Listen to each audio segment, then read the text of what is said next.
Look, guys, I get it. It feels like it's been forever since this team played on Thursday Night Football against the Washington Commanders. But just because it's been a couple days since they've played does not mean that there is a lot of news going on behind the scenes. We had a very, very busy news day starting this week. So coming up on today's show, I'm going to talk about the possibility of the Green Bay Packers dealing Malik Willis sometime soon based on something that happened early yesterday. And then on the back half of the show, we got some reports that a new contract for Quay Walker might be coming very, very soon. A little peek into our Week 3 sub battle before we get into it. It's actually tied up, okay? 102 subs to 102 subs right there against the Cleveland Browns. We're trying to take them down on Sunday this upcoming week, but that all starts right here on the Packers Report. If you love the Packers, if you love free daily content, you found the best place to be, so just hit that subscribe button.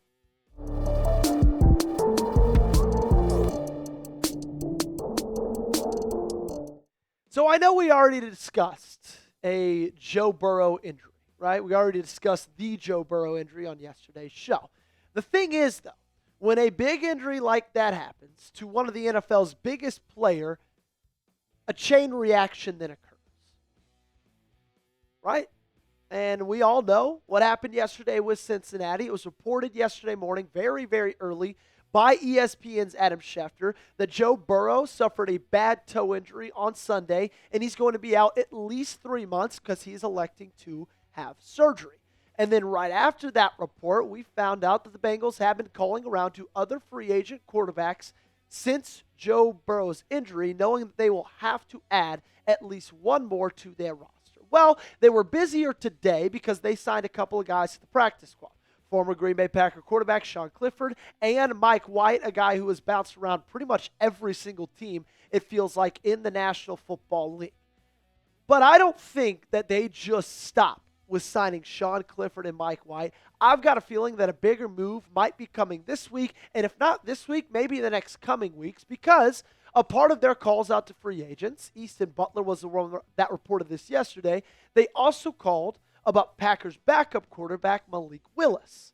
They called about trading for Packers backup quarterback Malik Willis.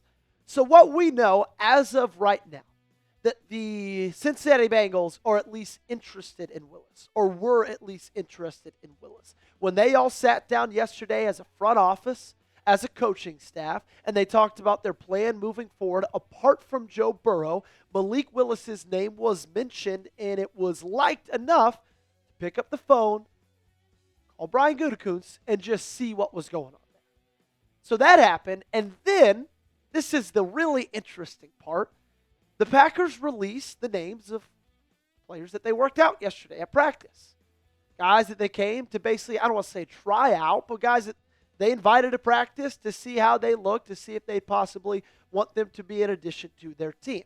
And this is where it really gets tricky, because top of that list, along with Kobe Hudson, Mike Woods, B.J. Adams, Mark Perry, a lot of guys you probably never heard of before, is Dorian Thompson-Robinson. As we know, he's been a quarterback in the National Football League for a few years since he was drafted in the 5th round a couple of years ago. So yesterday's timeline goes like this, to make it succinct. Burrow was announced that he was going to be out for a couple of months. It was reported that Cincinnati's looking for quarterbacks. It was reported that Cincinnati inquired about Malik Willis, and then the Green Bay Packers worked out a quarterback at practice.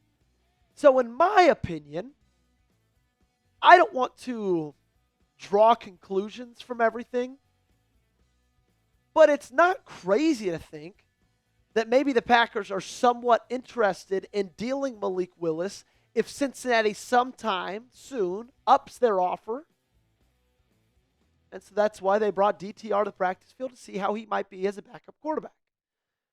Just trying to piece some things together for you guys. So coming up on today's show, I'm going to let you know what Cincinnati offered Green Bay, because those details came out as well, so do not go anywhere. But before that, I am curious, okay? Do you think the Packers should trade Malik Willis? Give me a simple yes or no in the comment section down below. Let me know what you would do if you were Brian Gutekunst right now in that comment section. So here's the trade that was offered by Cincinnati. The Bengals would receive Malik Willis. The Packers, in turn, would get a 2026 6th round pick. Goody, very correctly, said no to this.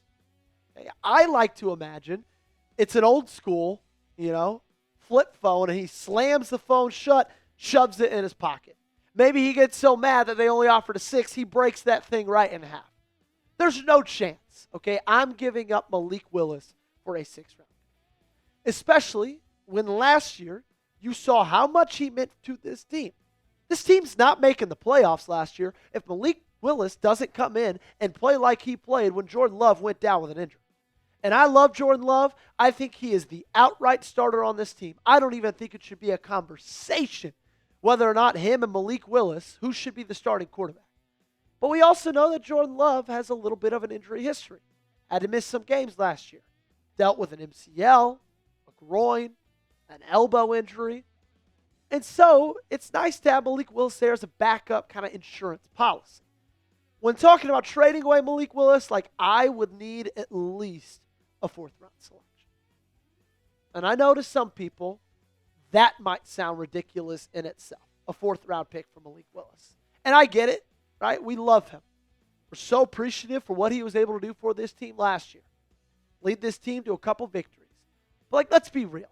I feel like he's most likely gone after this year because he's played so well in that backup spot. I think he might get a chance to maybe even compete for a starting role for another team. And so I don't know if you're going to be able to afford re-signing him to be a backup. So if you can get a 4th round pick, do it. Because I don't think you're going to get that high of a pick when you're getting a compensatory pick whenever he does sign somewhere else in free agency in 2026. But at the same time, I love having a backup I have confidence in. We already talked about the injury history that Jordan Love had last year.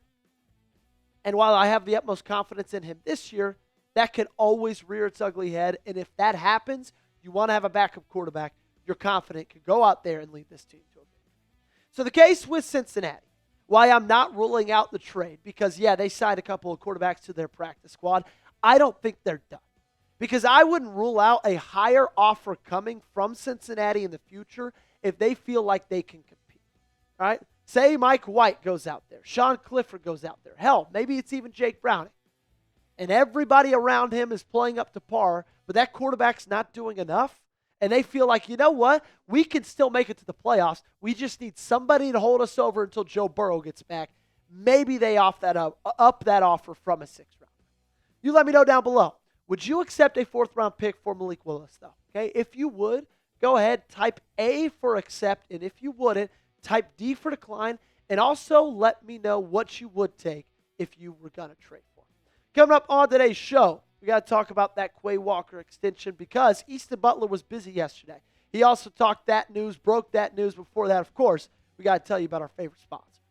We got another day on the Packers Report, which means I get the privilege to tell you guys about our awesome sponsor, my favorite sponsor on this channel. That's our great friends over at Underdog. Football is in full swing, and Underdog is the best place to make picks and win money all season long. Let's cut to the chase. If you download the app today and sign up with promo code Packers Report, you score $50 in bonus funds when you play your first $5. Playing on Underdog is easy. Just pick whether your favorite players will go higher or lower on stats like touchdowns, receiving yards, interceptions, and more. Get your picks right, and you could win up to 5,000 times your cash. You could play with as little as $1. I'm not going to lie to you guys.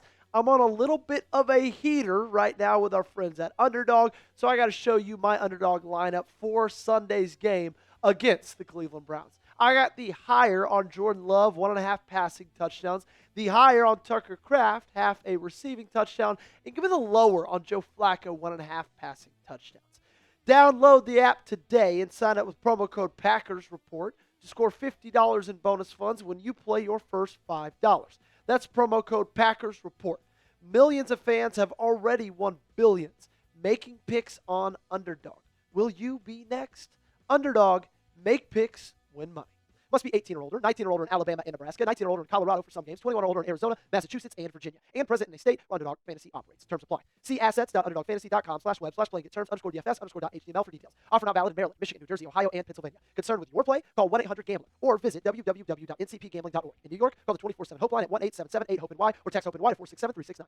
So like I said earlier, Easton Butler had himself a busy day yesterday. He also released this. The Packers are currently working on a long-term extension for Quay Walker, despite the Packers receiving 2 trade offers for the former Georgia product. Green Bay has told teams they plan to extend Quay. The 2 teams are the Chargers, who offered a 4th, and the Saints, who offered a 5th. Look, this is pretty big news. Not just the fact that they're planning to extend him, which I think we all kind of expected, but the fact that 2 teams literally just tried to trade for him. It only offered a 5th and a 6th. Are we kidding here? Like, I love the decision. Brian Gutekunst had a great day yesterday saying no to all the trades he was offered because they all were freaking ridiculous, right? They all were absolutely abysmal offers. You just don't want to mess up anything else on this defense. You want to keep it perfectly as it is because as it's currently constructed, this group is pretty unbelievable through the first 2 weeks of the season. And I love Quay. I love Edgerrin. I like McDuffie. I really like Hopper. Like, this is a good linebacker group. I don't want to do anything to put that in jeopardy. And I'm glad that Brian Gutekunst didn't bite on any of those horrible trade offers. Now, what might that extension look like? I feel like that's our next question that we need answered. Because if you're not going to trade him, if they plan on extending him, obviously we know they didn't pick up that 5th-year option. So what's the money going to look like for Quay Walker? Well, if you look at the highest paid linebackers, Fred Warner leads the league at $21 million. I don't think Quay's going to sniff that. Roquan Smith in 2nd at $20 million. Tremaine Edmonds in 3rd at $18 million. I kind of have a feeling that it's going to be somewhere around $15 million. Somewhere around Nick Bolton type money. Because I think you look at the 4 best linebackers in the league are those 4 that are the highest paid as of right now. I think Quay is a top 10 linebacker in the league, but I don't think he deserves $18 million a year.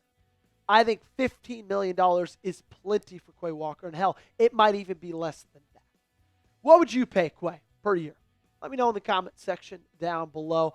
I'm going to go somewhere from 13 to 15, but I want you to tell me your answer down below in the comment section.